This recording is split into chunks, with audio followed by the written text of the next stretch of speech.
Hola, ¿qué tal? Muchas gracias por acompañarnos el día de hoy a un panel más de este evento Alzheimer Aprende y Activa.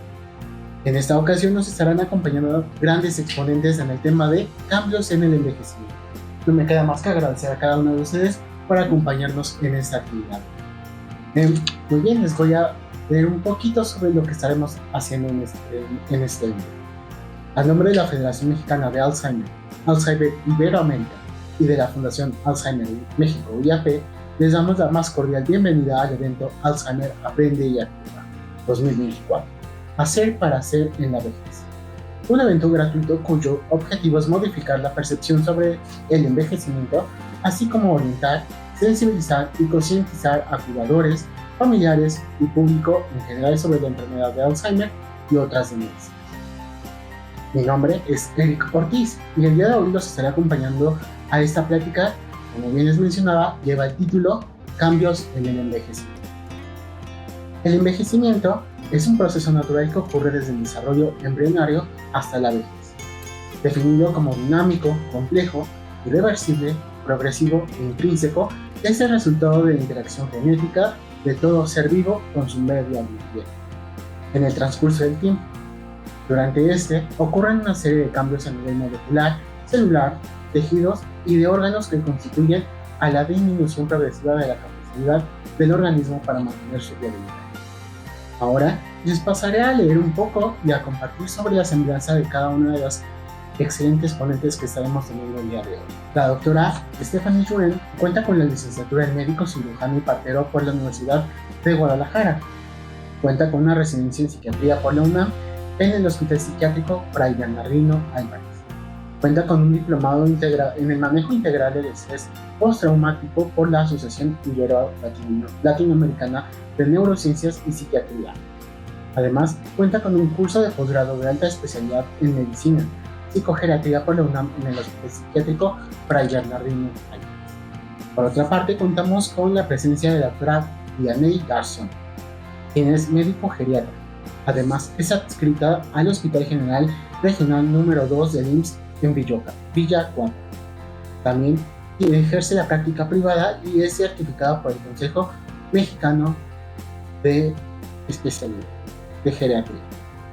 Por otra parte, contamos también con la presencia de la maestra Alejandra Tejada, quien es licenciada en Psicología por la Universidad Nacional Autónoma de México.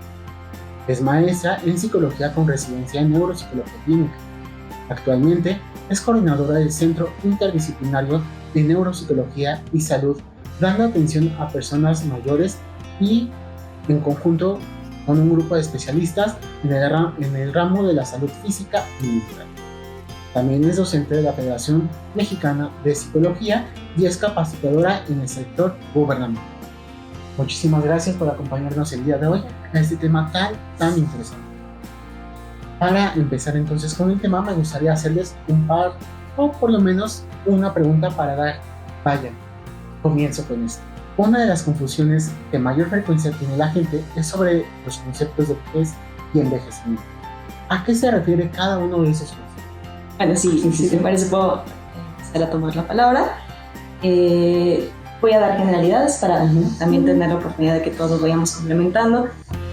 Creo que un tema muy interesante entre vejez y envejecimiento es que en el caso de la vejez es más bien como un constructo social que nos va a ayudar a determinar una etapa específica de la vida, del ciclo de la vida. Particularmente se atañe más a esa parte de la última etapa de la vida. Entonces también se puede considerar como adultez mayor. Y justamente esto es como lo que hace más referencia a la parte de la vejez, ¿no? Como esta parte que existe más referenciado a una cuestión de un ciclo de vida y como un fragmento específico de ese ciclo de vida. Mientras que la parte del envejecimiento, creo que una palabra clave que pudiéramos utilizar es justo esta parte de es a lo largo del tiempo, ¿no? Ya un poquito ahorita te dabas a enunciarlo, y esto implicaría justo que son cambios que son prolongados, son cambios que son constantes, son continuos y que además son irreversibles, ¿no? Ellos vamos a encontrar que no son tal cual que se puedan detener o que podamos hacer algo al respecto, sino que se van a ir dando y que de cierta manera pues no habla de un fragmento de la vida, sino que empieza desde muchísimo antes de una adultez mayor, por ejemplo. En el caso del envejecimiento, pues estamos hablando más bien como todo un proceso que se da y que tiene, por lo tanto, diferentes fases, etc. Ahí lo dejo como muy general. Bueno, creo que es tal cual eso, y creo que la forma más, quizás más sencilla de entenderlo es que el envejecimiento es un proceso que justo comienza desde que nacemos, ¿no? O sea, desde que lo decía Erika en la introducción, desde el proceso embrionario, desde que nos estamos gestando, a la vez ya estamos envejeciendo, ¿no? Entonces, el proceso de envejecimiento como tal, pues empieza desde y justamente por este proceso de envejecimiento es que llegamos a la vejez, que sería la última etapa, como decía la maestra, la última etapa de la vida. Además hay que agregar que en el envejecimiento pues van a ser cambios a nivel físico, los vamos a tener en apariencia, vamos a ver los cambios, y además vamos a tener cambios a nivel mental, vamos a tener cambios a nivel emocional, y al final esto también va a repercutir en lo que es la vejez. Y también tomar en cuenta que si bien el envejecimiento empieza desde que nosotros nacemos, cuando se empieza a ser más evidente es después de los 40 años, prácticamente es cuando empezamos a notar más los cambios. Que si bien antes hay canas, que si bien antes empiezan las arrugas, pero después de los 40 años es cuando el envejecimiento como tal es cuando empieza a verse más evidente, y es entonces cuando debemos de tomar algunas acciones para poder prevenir o mejorar las condiciones en las que vamos a llegar a la vejez, porque al final, al ser un constructo social, pues si tenemos un mal envejecimiento, vamos a tener una vejez pues mala y por lo tanto una mala calidad de vida.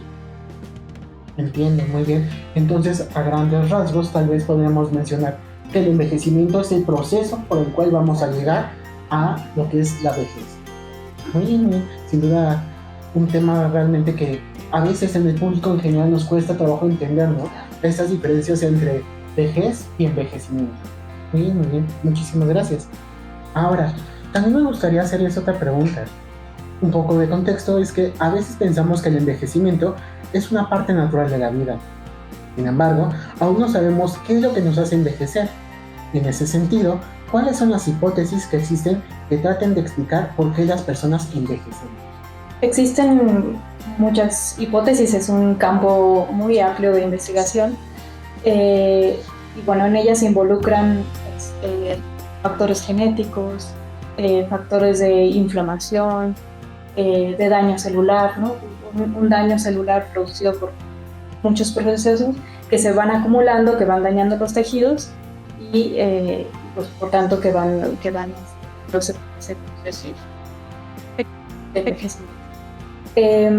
pero algo muy interesante es esta parte como genética. Parece que hay como una programación genética para envejecer, ¿no? Es como parte de cumplir como ese ciclo de vida que está en nuestras células, una programación ya en los cromosomas. Añadiendo justo, más que añadir, yo creo que a lo mejor sí poner algunos puntos más y reforzando.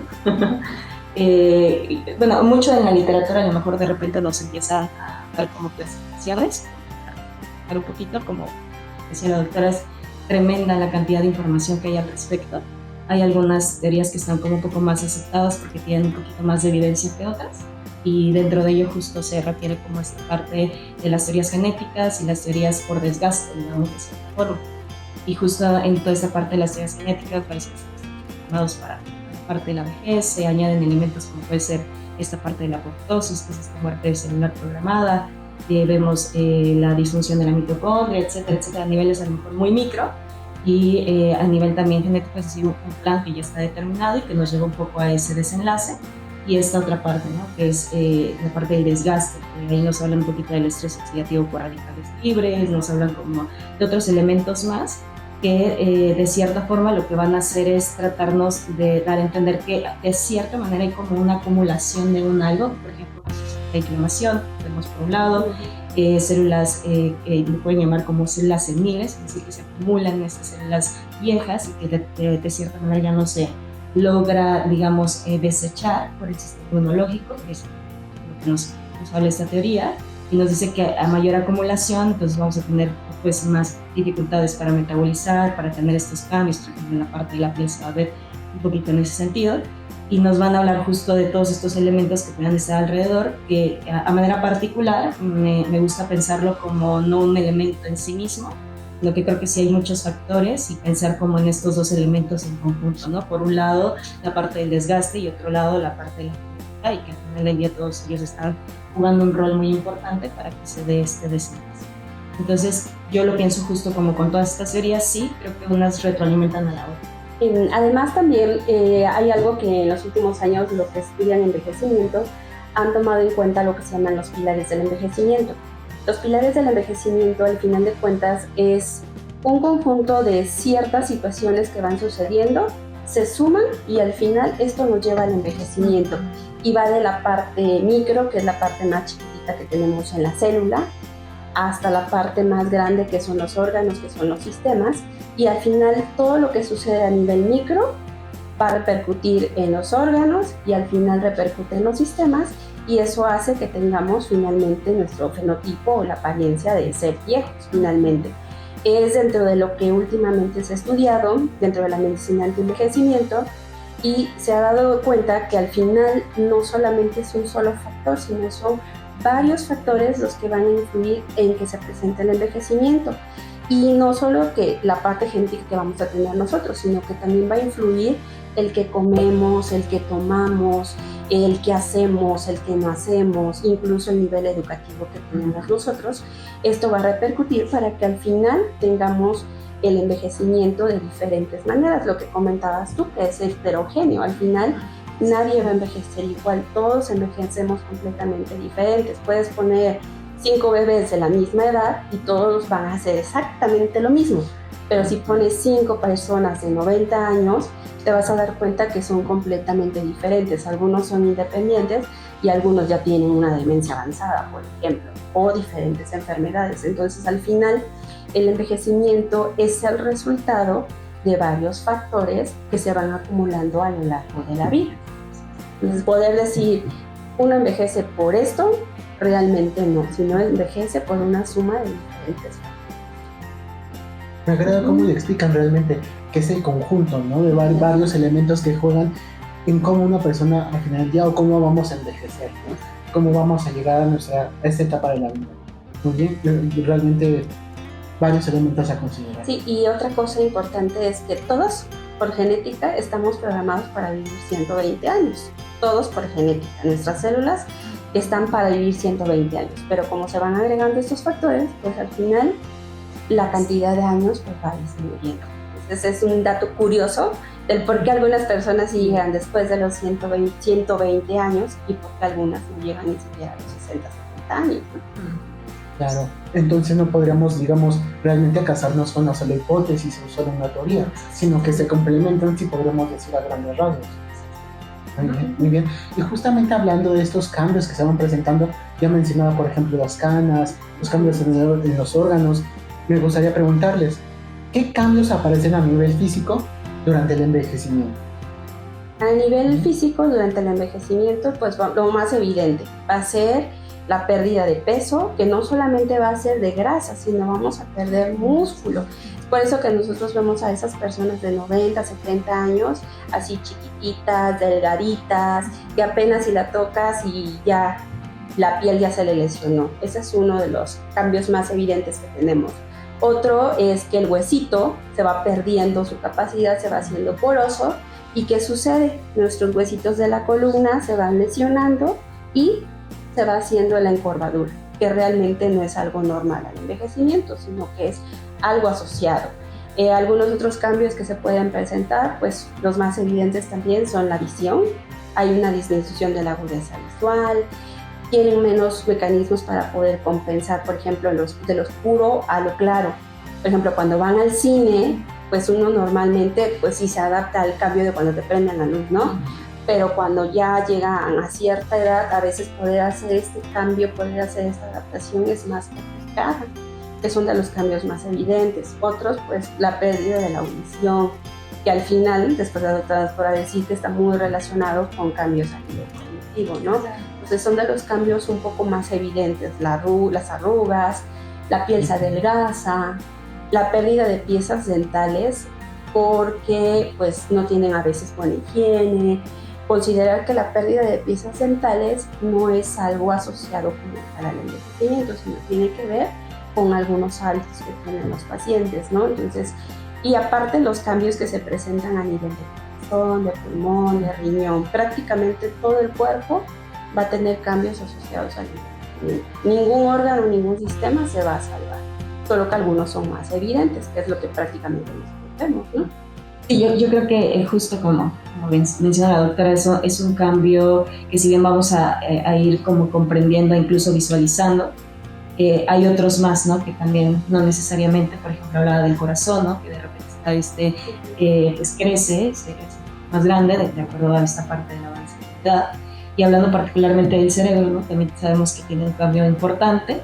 Y la materia blanca, la materia gris va cambiando, vamos a tener una disminución de células y esta disminución de células incluso se ha descrito que está un poquito organizada, lo voy a poner en ese sentido, lo voy a entrecomillar, es decir, que es un poquito paulatina en diferentes regiones, ¿no? Empieza con regiones más posteriores y hay otras hipótesis que nos dicen que no, que empieza con regiones anteriores. Entonces incluso ahí vamos viendo que hay una serie de cambios y que estos cambios incluso pues implica la pérdida, por ejemplo, de células o lo que llamamos neuronas y por lo tanto hace un cambio en la funcionalidad tanto cognitiva como afectiva como volitiva, es decir, la parte motivacional, que es un tema bien importante en la adultez mayor, que de repente es algo que a lo mejor no se platica mucho, ¿no? Y es algo súper crucial para no solo el poder apoyar a una persona que se encuentra en la adultez mayor, tenga o no un proceso de deterioro o un proceso demencial, sino simplemente eso es algo que empieza a cambiar de manera importante también, yéndome un poquito más allá de lo físico, pero que atañe justamente a estos cambios cerebrales, ¿no? Entonces,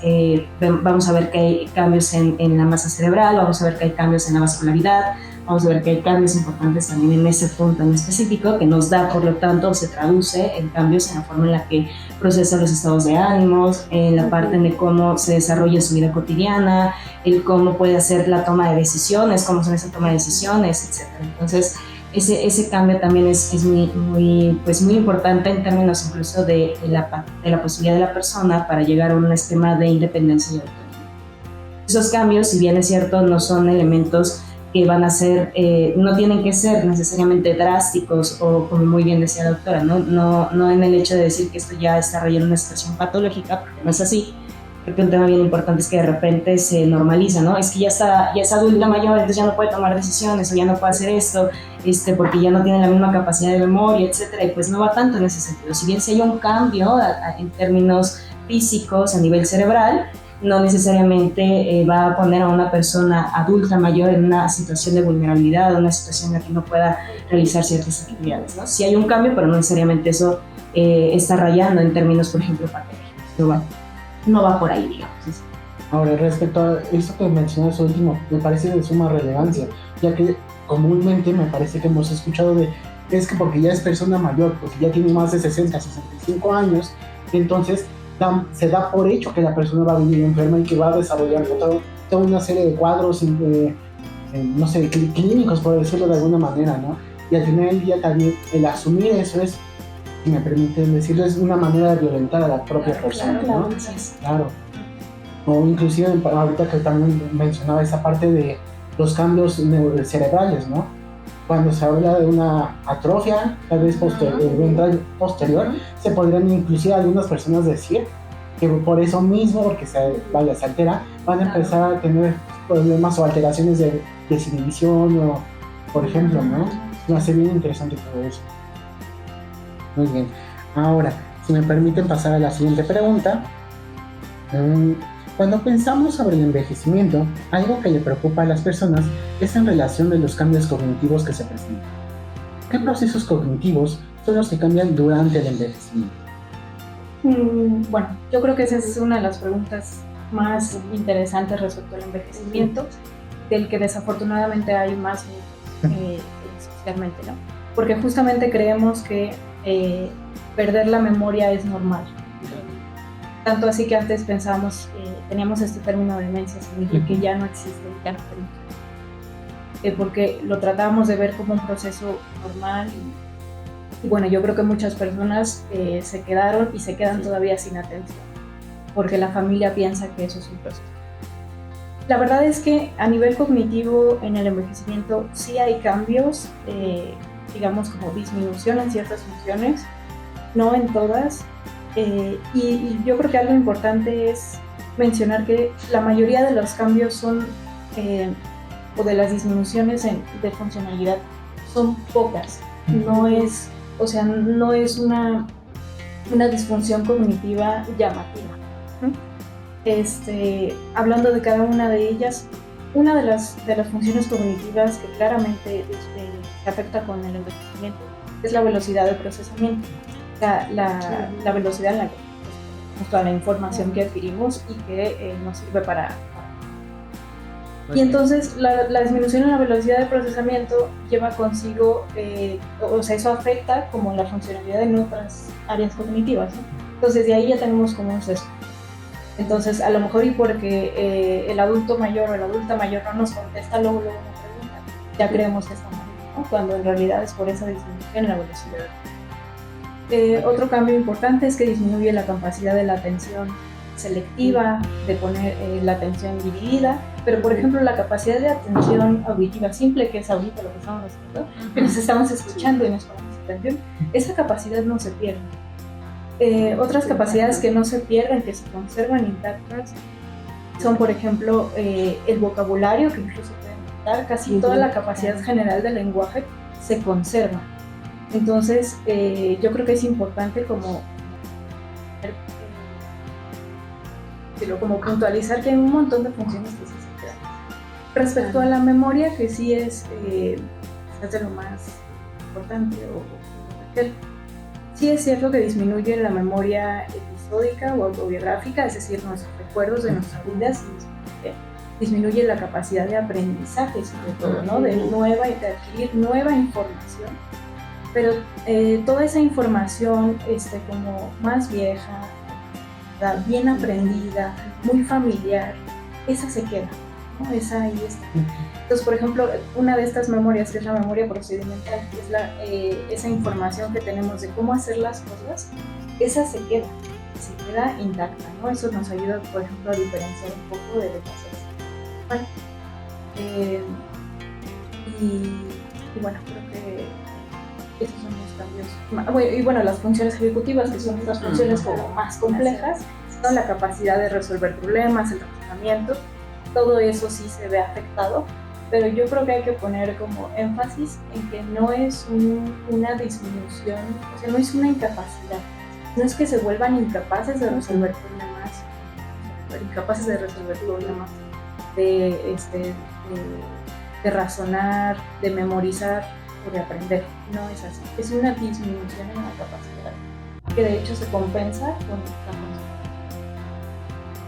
Que luego nosotros lo vemos algunas adultos mayores empiezan a tener algunas pequeñas dificultades, pero empiezan a compensar con otras. Creo que justo es ir delimitando, incluso en términos de la narrativa que pudiéramos tener. Delimitar en disminución, como bien lo decía la doctora, versus alteración. No son dos elementos que podamos utilizar como sinónimos. Creo que un tema importante es que sí va a haber una disminución de ciertos procesos, posibilidades a nivel cognitivo, y lo mencionaba no solamente a nivel cognitivo, pero eso no significa una alteración. Entonces creo que el puntualizar esto resulta ser muy importante para la población en general, para nosotros, todos los que estamos involucrados en el hecho de ya ser personas que tenemos adultos mayores o personas que vamos a tener adultos mayores. A mí me gustaría como justo ir retomando todos estos puntos que mencionaba la doctora. Ya desde el 2009 se hizo un estudio muy, muy interesante en donde nos permite distinguir esto que mencionamos, ¿no? Alteración versus disminución. Y justo hablan y hay mucha nomenclatura al respecto y hay mucha teoría al respecto, pero justo creo que este tipo de clasificación nos ayuda mucho a entender lo que mencionan como toda esta parte de procesos cognitivos cristalizados y estos que son fluidos. Y estos que son cristalizados, bien lo mencionaba la doctora, son estos elementos que tiene de alguna manera mucho tiempo con nosotros, y que además conforme vamos pasando los años van pasando con nosotros con ellos, nosotros vamos acumulando más información y entonces esta parte, digamos que mejora, ¿no? Incluso hay gráficas muy interesantes en el artículo donde vemos que es una curva que no necesariamente es descendente, sino es ascendente, y vamos a encontrar justo esta parte donde vemos que es la memoria procedimental, vamos a encontrar cuestiones como es la fluidez verbal, todo lo que tiene que ver con vocabulario, etcétera. E incluso hay quienes colocan ahí como una ramificación más de la memoria procedimental como estas habilidades manuales, ¿no? Específicamente como, no sé, es muy mecánico, como esta habilidad de poder operar y resolver esa actividad en específico. Por otro lado, todo lo que tiene que ver con estos procesos cognitivos fluidos implica esta capacidad de poder reflexionar, abstraer y generar un cambio de eso en particular. Entonces ahí tenemos justo esta parte de resolución de conflictos, la parte de toma de decisiones, el cómo en el ambiente va a haber un cierto cambio. Yo tengo que abstraer ese cambio, lo tengo que entender y una vez que lo entiendo tengo que operar con él. Entonces ahí vamos a encontrar pues obviamente ciertos cambios y sí, justo este artículo dice que hay muchos cambios específicos, memoria de trabajo, memoria prospectiva. La memoria de trabajo es retener esa información en nuestra mente, que podamos utilizarla, incluso transformarla y después incluso desecharla si es necesario o llevarla al almacén a largo plazo, ¿no? El ejemplo más clásico es no traigo dónde escribir y me están diciendo un número telefónico y tengo que tener esa información en mi mente, o cuando voy a hacer las compras y tengo que mantener esa información cuando voy al mercado, ¿no? Ya compré las naranjas o me las he comprado, etc. Eso es un ejemplo de memoria de trabajo y esta sabemos que se modifica a lo largo del tiempo. El tema de la memoria, como bien lo mencionaba la doctora, es un tema muy importante porque es lo que más resalta al final del día. E incluso hay personas que acuden, por ejemplo, a la consulta y nos dicen, ¿no? Es que tiene un cambio en la memoria y cuando nosotros observamos, pues no necesariamente es la memoria, ¿no? Y vemos que son otros procesos cognitivos que están modificados, porque sí, es una realidad que hay un cambio en los procesos cognitivos, pero puntualizando decíamos, no es como tal una alteración, simplemente son cambios, modificaciones, pero que estos no agravian la posibilidad de la persona para tener una autonomía. Entonces creo que un tema importante es sí van a haber modificaciones a nivel cognitivo, pero estas modificaciones no son lo suficientemente significativas para cambiar, en este caso, la calidad de vida de la persona. Entonces, no porque tenga, y creo que un tema muy importante es no normalizar los problemas de memoria. De repente es como que ya, pues es que ya no le digas tantas cosas porque es muy grande. Creo que es de los peores errores que podemos cometer como familiares de cualquier persona adulta o adulta mayor. O como decir que ya no pueden aprender. Claro, Este refrán que a mí me molesta, que dice, ¿no? Que perro viejo no aprende un truco nuevo. En realidad, o sea, sí hay una disminución en la capacidad de aprendizaje, pero sí se puede aprender. Es lo mejor que puede. Sí, de hecho sí. Independientemente de esos. Y además también tomar en cuenta que, como comentaban ellos, ya para recapitular, con estos cambios que mencionan, para poder diferenciar entre si es alteración o si solo es un cambio asociado al envejecimiento, es bien importante tomar en cuenta qué funcionalidad tiene nuestro paciente, qué tanto puede hacer por sí mismo, porque puede ser una persona que anteriormente salía, trabajaba, hacía todas sus actividades, manejaba dinero, y de repente pasa el tiempo y ¿por qué ya no sales? No, ya no tengo ganas. Y después lo interrogas y resulta que ya se perdió, o que ya no pudo pagar, o que ya se le olvidó cómo manejar. Y entonces, dentro de la misma educación que tienen nuestras personas mayores, pues si yo digo que me pasa esto, ya no me van a tomar en cuenta y me van a prohibir cosas y ya no voy a poder hacerlo. ¿Y qué pasa? Entonces vienen las alteraciones del estado del ánimo, que también nos van a afectar la parte de la cognición. Puede ser que esté deprimido, ya se le olvidan algunas cosas, o que tiene mucha ansiedad, no pone atención, ya se le olvidó que dejó algo en la cocina, etc. Entonces, también la parte afectiva va a influir en esos cambios que tenemos a nivel emocional. Y la parte de que nosotros como familiares tenemos que estar vigilando, tenemos que estar viendo, oye, ¿por qué ya no haces esto? ¿Por qué ya no haces el otro? Puede ser que ya no vea bien, que ya no oiga, o que ya empieza a olvidarse algunas cosas, y para que no le digan y para que no le prohíban las cosas, ¿qué sucede? Dejar de hacerlas.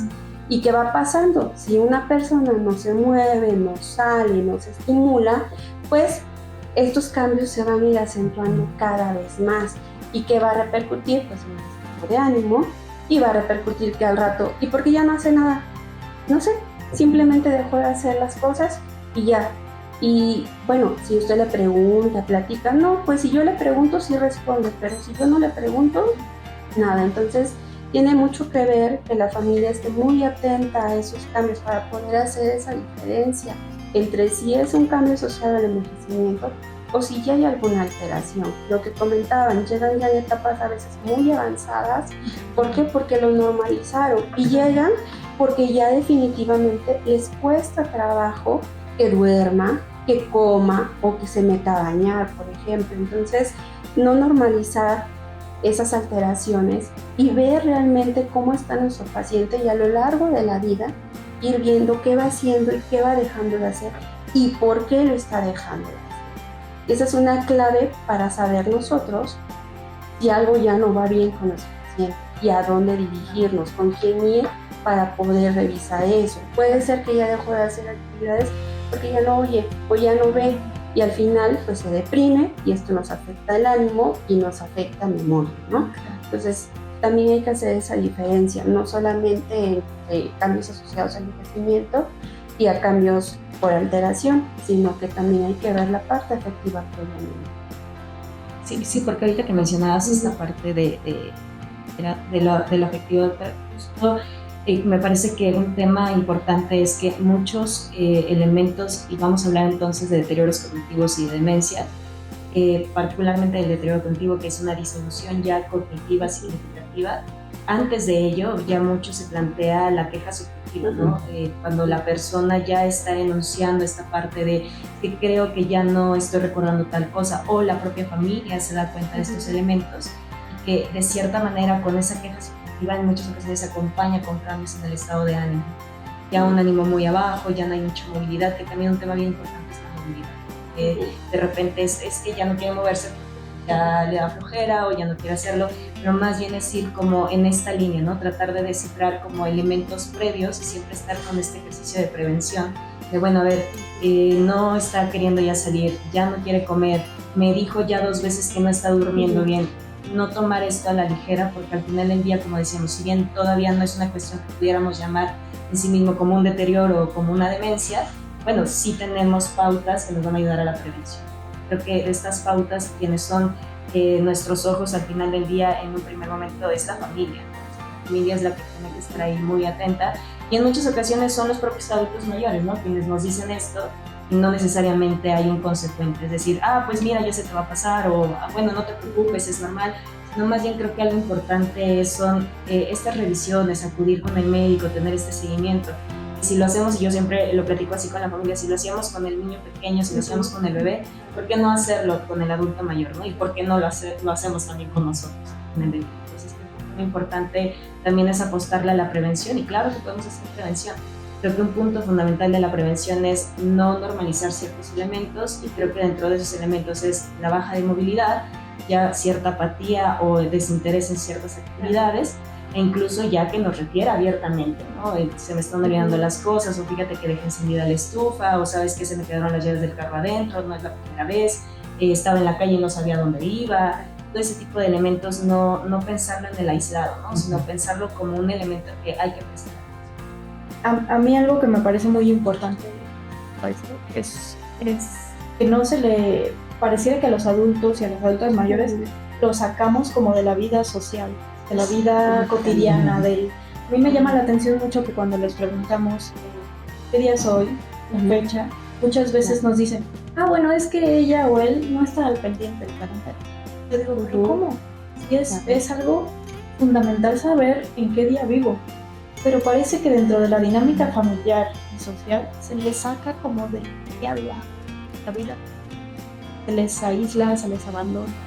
Y entonces eso se presta muchas veces por deficiencias sensoriales, y yo creo que eso se presta a que no se den cuenta de que porque se normaliza. Pues, ella, ¿para qué quiere saber si no trabaja, si no estudia? Así es. ¿No? Pero yo creo que eso es como muy... Exactamente, como permitir que el adulto mayor siga formando parte de la sociedad, al final ya es parte de la sociedad ahora, ¿no? Y dejar y permitir que tenga un sentido en términos sociales, ya sea a nivel micro o macro, ¿no? En su propia comunidad, en su familia, y de repente vemos que ya no se les da ningún rol, ¿no? O sea, ya no tiene ningún rol dentro de la dinámica familiar. Y un punto importante es que esto de alguna manera se encadena, ¿no? Activamente empezamos a tener que ya tiene motivación nuevamente para hacer sus cosas, y estos elementos pues van a facilitar que las personas tengan este punto, ¿no? Por un lado la movilidad, por otro lado tenemos un estado de ánimo un poco más estable, tenemos estimulación porque la familia le está pidiendo que haga tal cosa, o a lo mejor se metió a las clases de tal, a la universidad del adulto mayor, que es, todos estos elementos van a ir sumando.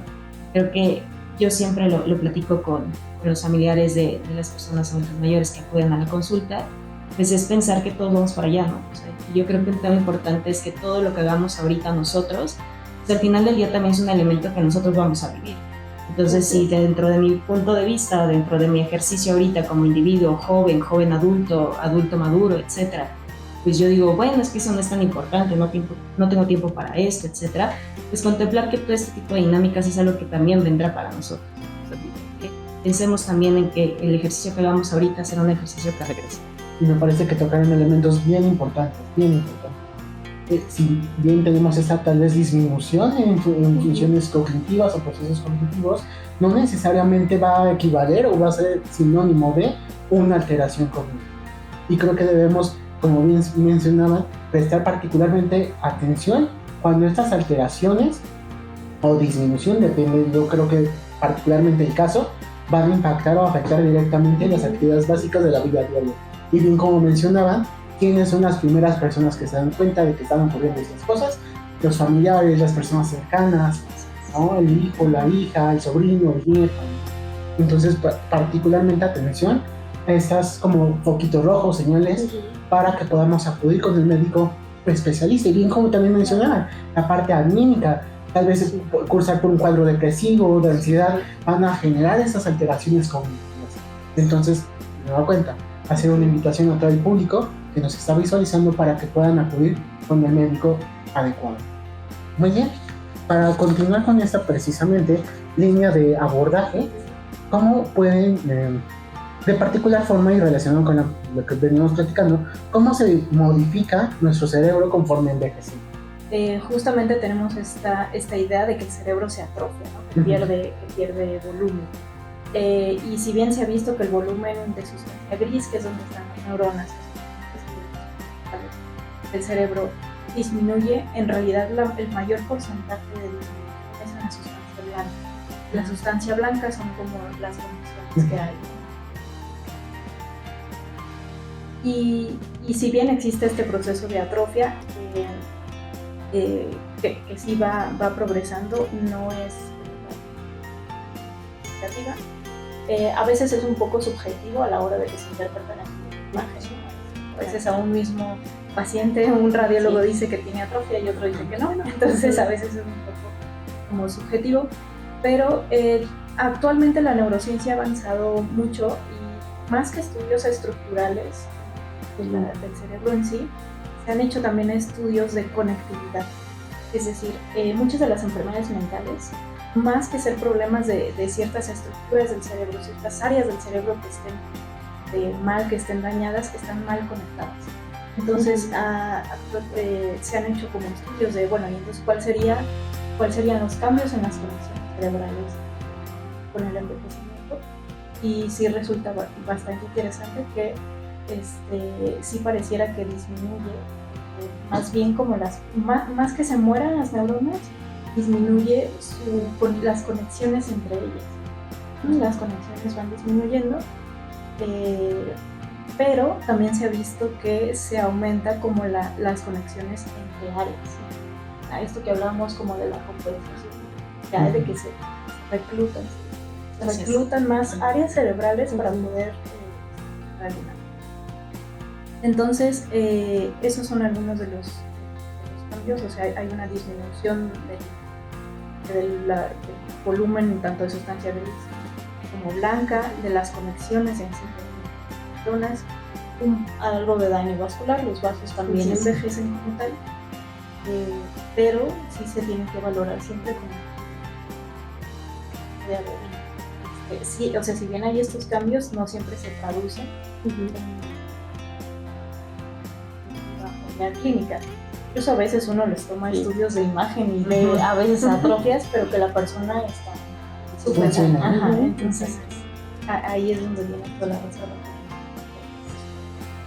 Sí, justo quería apoyar un poquito, mencionaba la doctora, que en este punto de los cambios cerebrales, si pudiéramos meter el por qué de repente hay algunos cerebros que resienten más estas modificaciones que otros, hay explicaciones también diversas, pero lo que ahorita se está apostando es esta reserva cognitiva, la reserva biológica, o sea, como de todas estas explicaciones relacionadas a la reserva, particularmente la reserva cognitiva, y aquí voy a tocar el punto con cierto cuidado, porque de cierta manera se ha como orientado al hecho de que la persona que tiene alta escolaridad, y esta parte de la reserva cognitiva se refiere como a estos elementos, hablando de conectividad, de estas conexiones que se fueron logrando a partir de una estimulación dada, vamos a ponerlo así de manera simplificada. ¿Y esto qué significa? Bueno, si yo estudié, implicó que yo tenía que tener pues nuevos aprendizajes, tuve que haber utilizado muchas regiones y la conectividad entre ellas, por lo tanto almacenar mucha información, entenderla, abstraerla, sintetizarla, etcétera, y hice mucho uso de ciertos elementos y por lo tanto se va acumulando, y yo siempre lo trato de explicar como si fueran capas, entonces voy generando como muchas capas de conexiones. Y a eso se refiere con la reserva cognitiva en un primer momento. En un primer momento se refiere que las personas que tenían grados escolares mayores, es decir, maestrías, doctorados y licenciaturas, vamos a ver que tienen una mayor reserva cognitiva. Hoy por hoy la reserva cognitiva no solo se refiere a eso, se refiere también al hecho de tener aprendizajes en sí mismo. Entonces nosotros podemos tener a una persona que a lo mejor toda su vida se dedicó al comercio, toda su vida tuvo su negocio, pero es una persona que es muy hábil, que es muy astuta en todos estos elementos de abstracción del cálculo, de la aritmética, y genera este tipo de análisis incluso en el inmediato, ¿no? Nos dice, pues esto más esto es tanto y yo te entrego el cambio, etc. Es esta agilidad mental que al final del día tiene que ver con estos conocimientos adquiridos y acumulados, y que al final del día justo a eso refiere la reserva cognitiva, la capacidad que tuvimos de cierta manera de adquirir una serie de elementos. Puede ser aprendizajes de cualquier índole, porque incluso, por ejemplo, también se empezó a analizar en personas que se dedicaban a la parte artística, y veíamos que también hay una reserva cognitiva muy importante. Entender que la reserva cognitiva habla mucho de lo que podemos hacer hoy por nosotros, y implica todos estos elementos de aprendizaje acumulativo que podemos tener, y aparentemente este es uno de tantos factores que ayuda a que, si bien este cambio a nivel cerebral pues no sea tan pronunciado, o al menos que no sea tan significativo para uno mismo. Entonces, esta parte de la reserva parece que está muy relacionada a estos cambios de la reserva biológica, que justamente son estos elementos que menciona la doctora, que son todos estos cambios a nivel de materia blanca, materia gris, y que de eso en particular la reserva biológica se relaciona más a componentes genéticos. Entonces, bueno, es justo estos juegos que hay de repente, pero que hay unos que todavía están en nuestras manos, están en nuestras posibilidades, podemos hacer algo al respecto, y no es tanto como de ahorita hacia adelante, que sí hay que hacerlo, pero también el adulto mayor, es decir, muchos de los procesos de intervención, por ejemplo, en el área de la neuropsicología, es fomentar nuevos aprendizajes, ¿no? Entonces, por eso de repente el adulto mayor que acude a sus procesos de mantenimiento cognitivo o de habilitación cognitiva, etcétera, lo que vamos a ver es que pues se les enseña nuevos elementos, ¿no? Un lenguaje nuevo, un idioma nuevo, se les enseña a manejar tecnología, etcétera, porque al final del día lo que estamos tratando de hacer es generar esta parte de la contabilidad. Ahora, respecto a esos cambios que se pudieran presentar, ¿cómo dirían ustedes que pueden las intervenciones farmacológicas ayudar a los cambios cognitivos asociados a ellos? Bueno, hablando de fármacos, creo que ahí me iría como por 3 grupos, ¿no?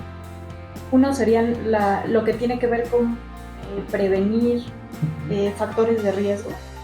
Por ejemplo, la medicación que se requiere para controlar la diabetes, la hipertensión, los programas previos, parte de las intervenciones farmacológicas que tienen que ver con tratar lo que ya está para que esté bien controlado y no genere.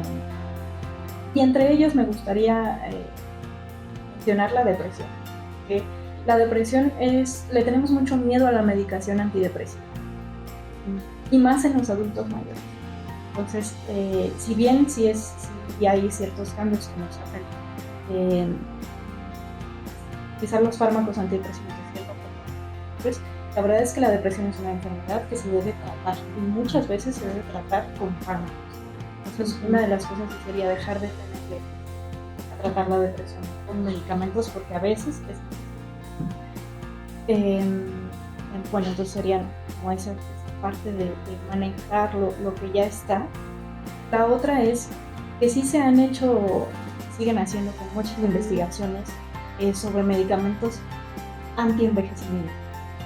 Que honestamente a mí me parece más una cuestión como de industria farmacéutica que otra, ¿no? O sea, es encontrar como el elixir de la vida eterna. Pero hay muchos estudios que se han encontrado sustancias que son anti-envejecimiento, plantas, de los medicinas,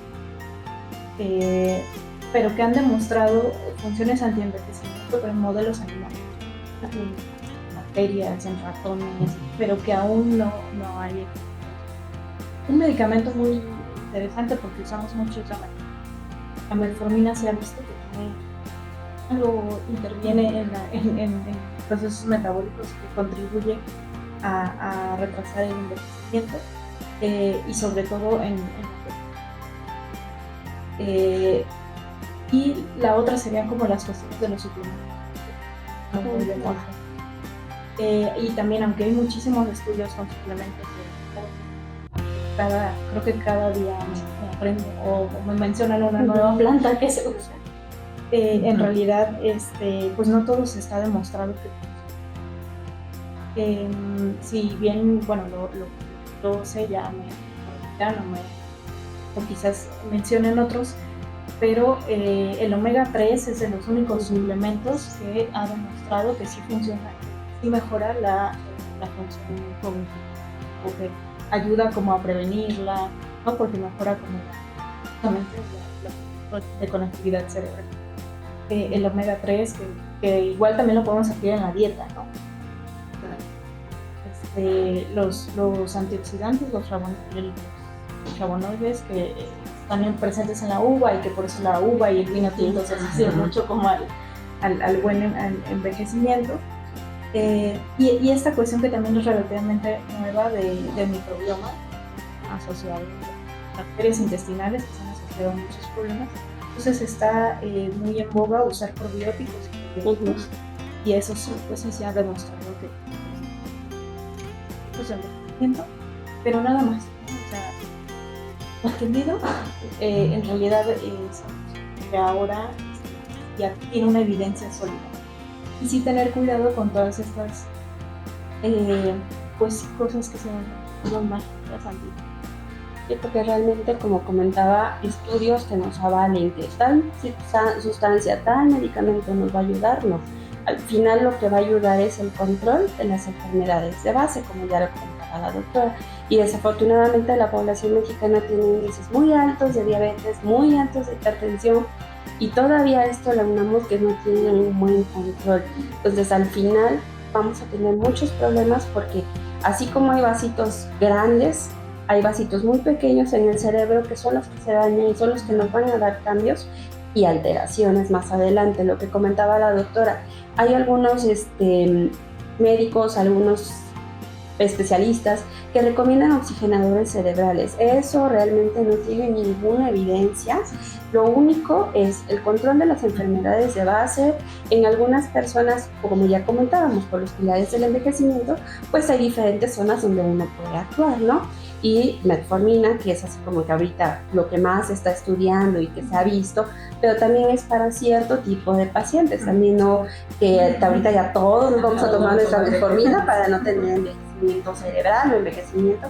Pues no, porque también nos puede dar otro tipo de efectos secundarios. Entonces, tomar en cuenta que no hay una medicina mágica que nos va a ayudar con la cognición. Lo más importante son las medidas no farmacológicas, que es la movilización, el hacer ejercicio, la dieta, el control de enfermedades, bajar de peso y el aprendizaje, ¿no? Estar en un continuo aprendizaje todo el tiempo. ¿Por qué? Por lo que comentaban ellas, las reservas cognitivas y pues obviamente esas ramitas, esas ramificaciones que se van haciendo a lo largo de la vida y que nos ayudan a compensar algunas alteraciones que se van presentando más adelante. Pero al final, algo para prevenir o revertir el envejecimiento a nivel cerebral no lo hay, realmente no. O sea, sí nos ayudan, pero al final es las enfermedades de base, un buen control y hacer las intervenciones que son medidas no solo para el envejecimiento cerebral, sino para prevenir diferentes enfermedades, también como diabetes, hipertensión. O sea, no todos son medicamentos.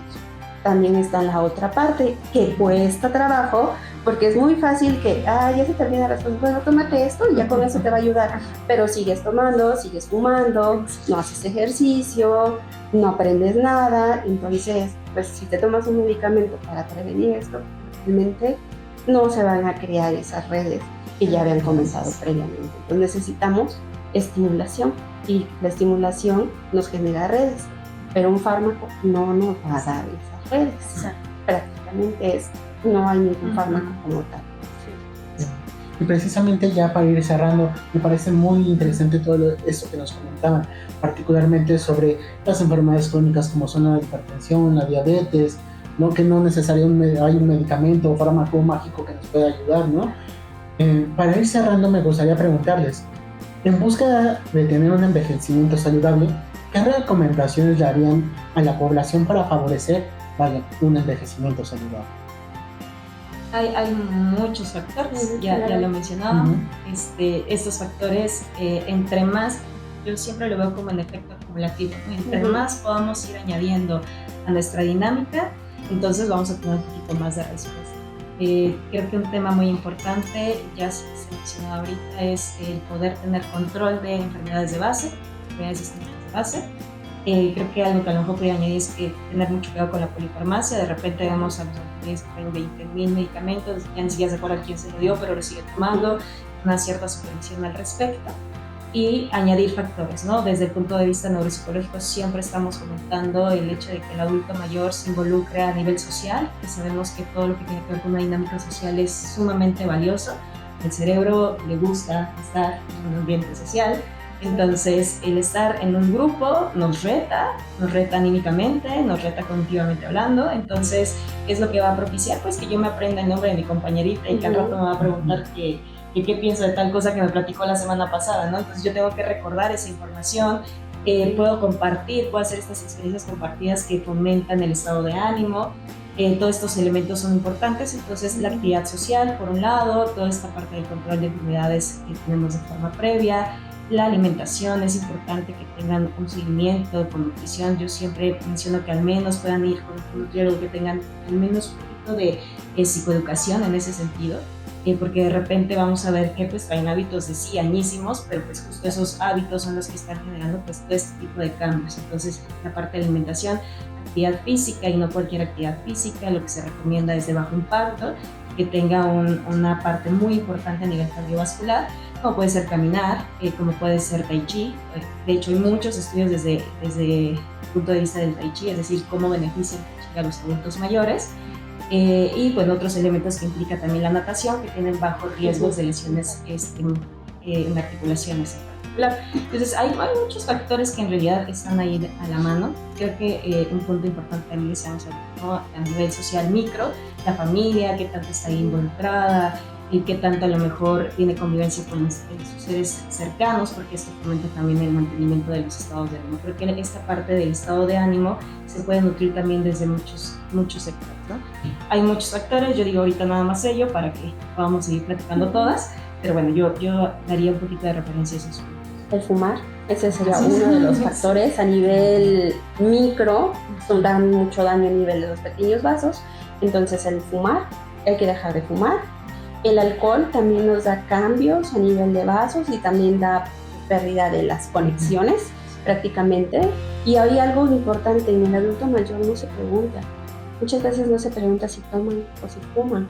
Y es algo que siguen o que vienen trayendo de años. Entonces, ese es uno de los factores. El hacer ejercicio, crear esas redes. También otro punto importante que va muy de la mano con el fumar es que hemos visto que muchas personas ya tienen cierto compromiso a nivel pulmonar, que no son cambios asociados al envejecimiento, sino es porque ya fumaron durante muchos años, ya hicieron cambios y por lo tanto la oxigenación en su cuerpo va a disminuir. ¿Y qué pasa? Cuando la persona se va a dormir, esta oxigenación todavía baja más. ¿Qué pasa a nivel cerebral? Hay pérdida de la oxigenación y entonces vamos perdiendo esas conexiones. Entonces es importante también, si en nuestro paciente, nuestra persona que conocemos, fuma, valorarla y ver si no tiene alguna enfermedad a nivel pulmonar. ¿Por qué? Porque también nos va a influir aquí. Pero si alguien ya tiene este problema, le va a costar trabajo moverse, ya no va a poder caminar bien, ya no va a poder hacer actividad física y es un círculo vicioso. Entonces el alcohol y el cigarro siempre se tiene que preguntar y hay que tratar de evitarlo. Y los fármacos, como nos comentaba, revisar realmente qué sí y qué no debe de tomar. Y lo que comentaba la doctora, hay que darle prioridad a la salud mental. Depresión sí o sí se debe de tratar, explicarles por qué, porque si no más adelante nos va a repercutir y ya no vamos a saber si esos cambios son por la depresión de años atrás o porque realmente ya tienen cierto deterioro cognitivo en nuestro paciente. Entonces creo que son de los factores más importantes que nosotros debemos de controlar para un envejecimiento saludable y no solo que la persona mayor lo haga, sino desde que somos niños inculcarle a nuestros niños hábitos saludables, ejercicio, dieta, no adicciones, no alcohol, no droga, no cigarro. ¿Para qué? Para que esas conexiones se vayan creando más conexiones y conforme vaya pasando el tiempo, pues sigamos teniendo conexiones y no tengamos problemas más adelante. Entonces, eso y el control de las enfermedades creo que es lo más importante que debemos de tomar en cuenta para tener un envejecimiento saludable.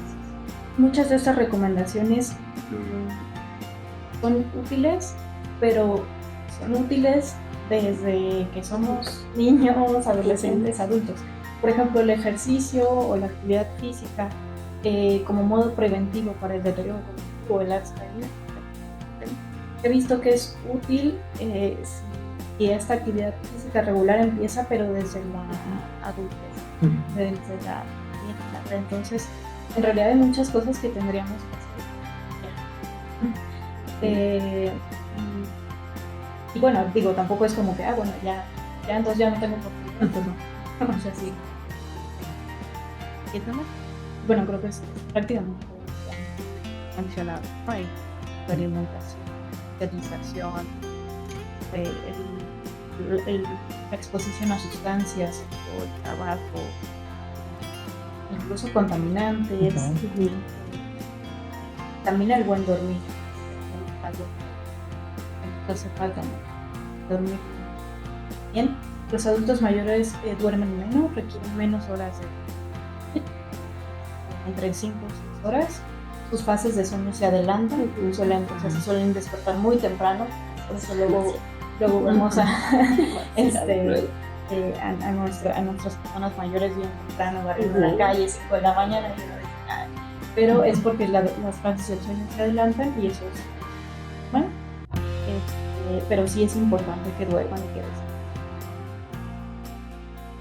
Justo ahorita que mencionaba esto, doctora, porque al final del día sabemos que el cambio en el sueño es un factor de riesgo importante para las enfermedades mentales, enfermedades vasculares, es decir, el dormir de forma adecuada es crucial y de hecho, no sé si me podrán apoyar las doctoras, es de hecho de las primeras quejas, es que empezó a dejar de dormir, ya está durmiendo 2 horas, se despierta durante la noche, me está diciendo que no tiene sueño.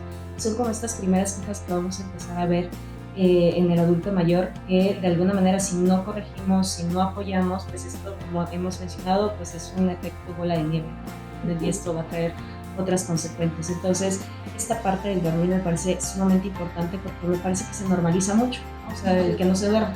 Ay, es que ya está viejito, no logra dormir bien o se despierta temprano y de repente cuando le preguntamos ¿por qué te despertaste? No es que no pude dormir, ¿no? De repente es que realmente no dormí.